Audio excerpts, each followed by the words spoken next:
Let's take a quick look at the strengths and weaknesses of teams. Teams, not groups, can achieve more than what any individual can do and more than what a group would do. Teams are adaptable and flexible. Because they are a well-oiled machine, they can change when the external environment requires change. They tend to be democratic in that every group member has a say in what the group does, how the group does it, the group's goals, and so there tends to be a high level of employee involvement and collaboration in teams versus groups. The weaknesses of teams. They tend to require more time, energy, resources, communication, training, and so on. They also tend to demand more of individual members. The communication, for instance, in a team is more demanding than it would be in a group.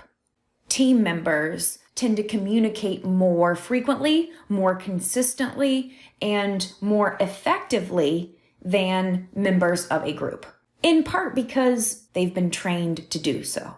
Because team members work so closely together and because there is such a high level of collaboration, involvement, engagement, communication, there is also a greater chance for conflict to emerge. Although work teams tend to produce more, they tend to cost more, and they tend to increase the level of conflict that individual members experience.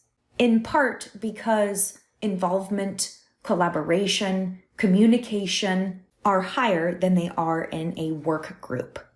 So before you rush to implement teams in your workplace, you need to carefully assess whether the task, the project, the work will benefit from a collective effort.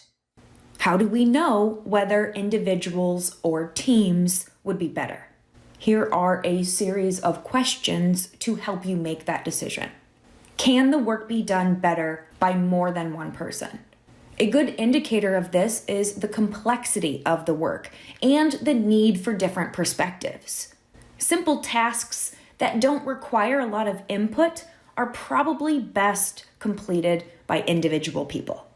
Does the work create a common purpose or a common set of goals that is more than the aggregate of individual goals? Think of a vehicle service department. They have customer service representatives, mechanics, parts specialists, sales representatives. Each person has their own goals within their role, but no one could do all of the work and make a customer happy. It makes sense to have a team in this particular situation. Are the employees interdependent? It makes sense to use teams when the tasks are interdependent. The success of the whole team depends on the success of each task. When the success of the whole depends on the success of each task, and when the success of one task depends on the success of other tasks. When the tasks are independent and not reliant on other tasks in order to complete the whole job, individuals can be used. Back to the service department example, no one employee could do the job. The mechanics depend on everyone else to put cars in the shop. The customer service representatives depend on everyone else to do their jobs so that they don't get more phone calls from unhappy customers.